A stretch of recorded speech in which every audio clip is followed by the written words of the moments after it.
لکھی، دو کتابیں لکھی، ایک اف آئی ایم اسیسینیٹڈ جس سے آپ سب واقف ہیں، میرا خیال ہے کہ آپ سب واقف ہوں گے، ٹھیک ہے، لیکن ایک اور بھی کتاب ہے وہ بھی جیل میں لکھی، اس سے آدمی سے بہت کم لوگ واقف ہیں، وہ کتاب تھی ریومر اینڈ ریئلٹی، افواہ اور حقیقت۔ یہ کتاب صرف ایک دفعہ شائع ہوئی، صرف ایک دفعہ، اور جب ایک دفعہ شائع ہوئی تو پیپلز پارٹی کی قیادت سے کہا گیا کہ اگر آپ نے یہ کتاب دوبارہ شائع کی تو دوبارہ کبھی نہ سوچنا کہ تم حکومت میں آؤ گے،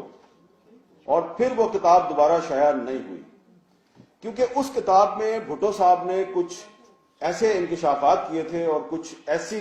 حقائق سے پردہ اٹھا دیا تھا کہ جس سے آج بھی اگر آپ 2020 میں وہ کتاب پڑھیں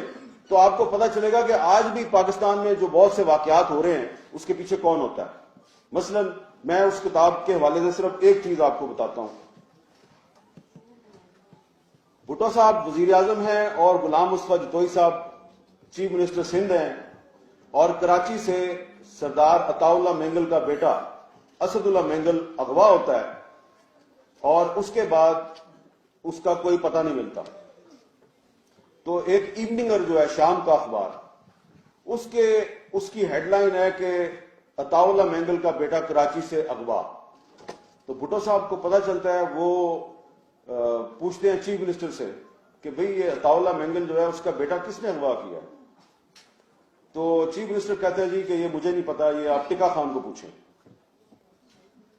ٹکا خان سے پوچھتے ہیں، ٹکا خان آرمی چیف ہے اور اگلے آرمی چیف کا اعلان ہو چکا ہے، ضیاء الحق اگلا آرمی چیف ہے، اور ٹکا خان صاحب جو ہیں اب وہ صرف چند دن کے مہمان ہیں، لیکن ابھی وہ آرمی چیف ہیں۔ تو ٹکا خان صاحب کو پوچھا جاتا ہے، ٹکا خان کہتے ہیں جی وہ دراصل ضیاء الحق کو جنرل رحیم الدین جو ہیں انہوں نے یہ کام کیا ہے، مجھے اس کے بارے میں نہیں پتا۔ تو انہوں نے کہا کہ پتہ کر کے بتاؤ، تو پتہ کر کے بتایا، تو اگلے دن 3 جرنیل پرائم منسٹر ذوالفقار علی بھٹو کے سامنے پیش ہوئے، اور انہوں نے کہا دراصل یہ جو اسد اللہ مینگل ہے یہ پاکستان دشمن سرگرمیوں میں ملوث تھا،